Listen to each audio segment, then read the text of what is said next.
Hey there, welcome back to the channel. In today's tutorial, I'm going to walk you through exactly how to add Google Maps to your Webflow website in 2025.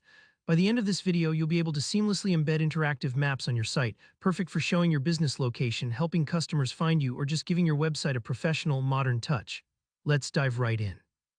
Alright, once you're in your Webflow project, the first thing you'll want to do is find the section of your website where you'd like to place your map. Maybe it's on your contact page or even on your home page, wherever you think visitors might need to find you. Click on the element or container where you want to insert your map.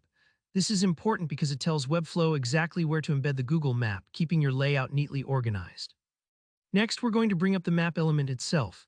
Head over to the Webflow Elements panel on the left-hand side and use that handy search bar at the top. Just type in map and you should see a map element pop up in the results. Grab it and drag it right into the section you clicked earlier.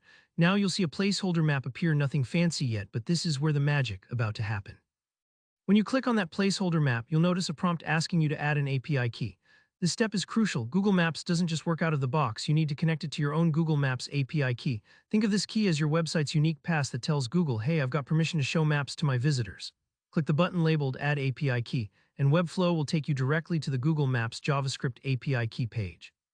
Now, if you've never made an API key before, don't stress. Google will guide you through signing into your Google account, then helping you set up a new API project. You'll give it a name, something easy to remember, like Webflow Map 2025, and then create your key. It might take a few moments for Google to generate it, so just be patient. While you're here, make sure to follow Google's tips for protecting your API key so only your website can use it. This adds an important extra layer of security to your site. Once you've got your brand new API key, copy it to your clipboard. Head back over to Webflow and you'll see a field waiting for you to paste in that key. Drop it in there, save or publish your changes, and voila! Your live, interactive Google map will appear right on your website for all your visitors to see.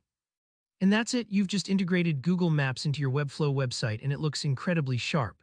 Remember, if you want to customize the map's appearance even further, Webflow and Google both offer some advanced options, so you can really make it fit your brand or match your color scheme. If you ran into any hiccups along the way, maybe generating the API key took a little longer than expected, or you're seeing an error, don't worry, it happens to the best of us.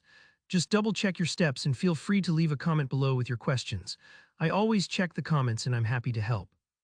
If you found this tutorial helpful, don't forget to hit that like button, and if you're new here, make sure to subscribe for even more step-by-step web design tips just like this. Thanks so much for watching, and I'll see you in the next one.